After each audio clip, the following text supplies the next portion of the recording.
Bismillahirrahmanirrahim. Assalamualaikum warahmatullahi wabarakatuh. Waalaikumsalam warahmatullahi wabarakatuh. Good morning everybody. How are you today? Fine. I am fine too. Thank you. Nice to meet you. Okay, thank you. Okay, by the way, what is literation? Tahu nggak apa itu literasi? Membaca. Iya, literasi itu membaca dan menulis. Tiap aktivitas kita sebagai pelajar adalah literasi. Bukan hanya membaca buku, tapi membaca alam, membaca keadaan, membaca sifat teman juga kita dapatkan dari buku. Ya, alhamdulillah di sekolah ini kita punya guru tim literasi, guru bahasa Indonesia, bahasa Inggris, dan bahasa Sunda. Dan kita sudah punya karya. Ini adalah yang pertama, buku antologi puisi guru dan siswa kita bukukan. Dan ini yang kedua, bagus sekali ya untuk kalian. Nanti kita akan buat buku antologi cerpen seperti itu. Nah, untuk berikutnya akan dibacakan puisi oleh Kak Yemima, hasil karya puisi siswa SMP Negeri 20. Pada Kak Yemima dipersilahkan. Generasi Muda, karya Muhammad Rainuddin Iqbal. Generasi muda adalah harapan dari jiwa-jiwa tua yang butuh penerus untuk berjalan terus. Generasi muda adalah cahaya yang akan menjadi penerang di masa yang akan datang, bukan sebaliknya menjadi pudar karena tak peduli dan tak sadar. Semua beban sudah diberikan di pundak-pundak jiwa pemenang.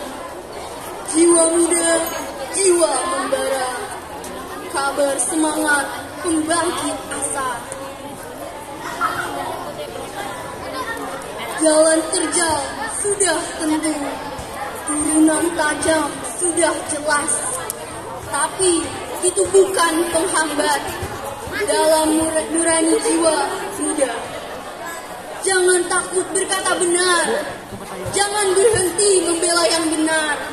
Meski kau sendiri dengan itu, perjuangkanlah hingga yang benar menjadi pemenang. Terima kasih. Terima kasih Kak Yemima, bagus ya. Generasi muda itu harus berani berkata yang benar, jujur seperti itu. Ya, selanjutnya ada penampilan Kak Evata. Beliau akan menyampaikan resume buku yang disampaikan yang menarik dan juga pelajaran yang diambil. Silahkan Kak Evata. Leo sang pahlawan super. Pada suatu hari Leo bercerita kepada teman-temannya bahwa dia adalah pahlawan super yang naik sepeda. Dia pun mengebut di atas kerikil di ujung jalan.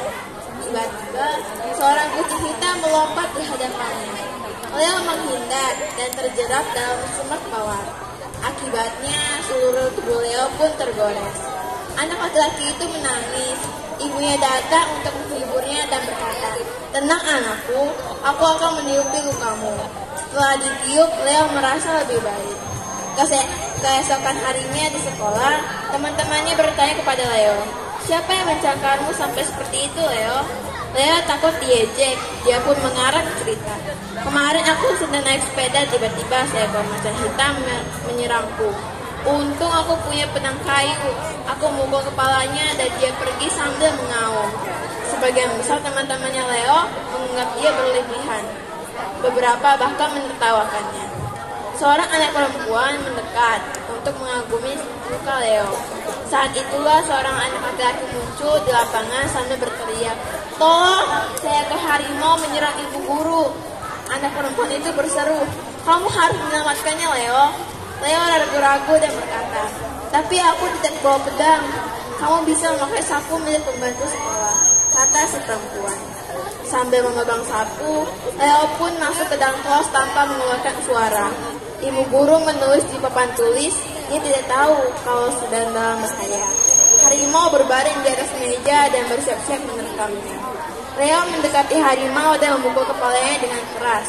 Hewan itu jatuh, terlentang dan pingsan. Lalu teman-teman Leo berdatangan. Ibu guru pun bertanya dengan wajah terkejut, Leo, kenapa kamu memukul boneka harimau itu? Lalu, siapa yang mencakarmu sampai begini? Leo sedikit malu. Dia pun bercerita tentang semak mawar. Teman-temannya pun mulai mengejeknya. Tapi ibu guru berkata, Leo mungkin tadi berbohong, tapi saat menyiram boneka yang dikiranya harimau sungguhan, dia menunjukkan bahwa dia memang pemberani.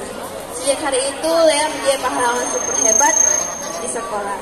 Pesan moral yang ingin saya sampaikan, kita jangan berbohong untuk bisa terlihat hebat, karena semua itu tidak akan bertahan lama, yang pada akhirnya semua kebohongan itu akan terungkap. Sekian cerita dari saya, terima kasih. Terima kasih ya Kak Evata, cukup bagus. Jadi kita itu jangan berbohong, karena sekali kita berbohong nanti kita akan buat kebohongan untuk menutupi kebohongan yang lain ya. Jadi nggak pernah jujur ya.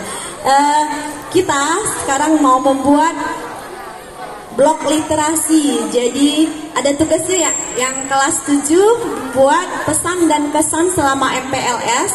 Nanti dikasih kepada kakak pendampingnya, kakak OSIS pendampingnya, boleh ditulis lewat handphone atau di Word, kemudian minimal 2 paragraf ya. Nanti kita seleksi mana yang terbaik akan dimasukkan di blok literasi sekolah, jadi semua orang bisa membaca. Harapannya kita semua jadi cinta buku, cinta membaca, cinta ilmu. Mudah-mudahan kita adalah generasi yang inspiratif dan calon pemimpin yang hebat. Amin ya robbal alamin. Terima kasih dari kami, salam literasi. Ayo semuanya salam literasi.